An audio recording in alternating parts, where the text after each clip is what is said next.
మరి కారు ఎలా తోలుతారు? స్పీడ్గానా స్లోగానా? అయ్యో, ఇంకా ఏ రోజుల్లో ఉన్నారు సార్ మీరు? ఫాస్ట్గా వెళ్ళకపోతే ఎలా?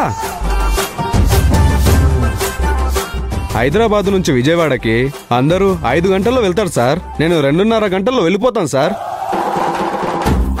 ట్రాఫిక్ అడ్డం వస్తే ఫుట్పాత్ మీద ఎక్కించి తీసుకెళ్తాను సార్. ఆగడం నాకు ఇష్టం ఉండదు సార్. నా గురించి ఒక విషయం తెలిస్తే మీరు షాక్ అయిపోతారు సార్. సెలవు ఇవ్వండి సార్. తిరుపతి ఘాట్ రోడ్డు మీద రేస్లో దూసుకెళ్తే గిన్నీస్ బుక్ ఎక్కిస్తారనుకుంటే పోలీస్ స్టేషన్లో పడేశారు సార్. నేను కారు తోలితే రోడ్డు మీద మంటలు మంటలు పుడతాయి సార్. మీ డ్రైవింగ్ విన్యాసాల గురించి వింటుంటే ఒంటి మీద రోమాలు నిక్కబుడుచుకుంటున్నాయి.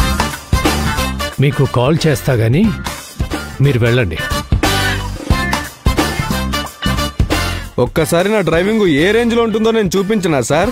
అవసరం లేదు. మీరు చెబుతుంటే అదంతా కళ్ళ ముందు కనపడింది. ప్రస్తుతానికి వెళ్ళండి. అలాగే సార్. నెక్స్ట్. నమస్కారం సార్. కూర్చోండి.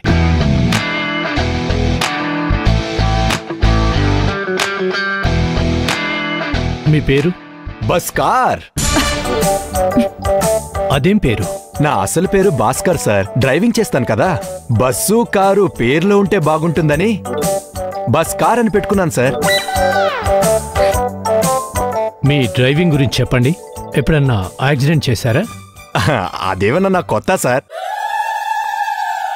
మనం డ్రైవింగ్ చేసేటప్పుడు ప్రమాదాలు జరగటం సహజమే కదా సార్. అయినా ఇందులో నా తప్పేముంటుంది సార్? మొన్న చిన్న యాక్సిడెంట్ చేశాను సార్. జనాలు సరిగ్గా లేరు సార్.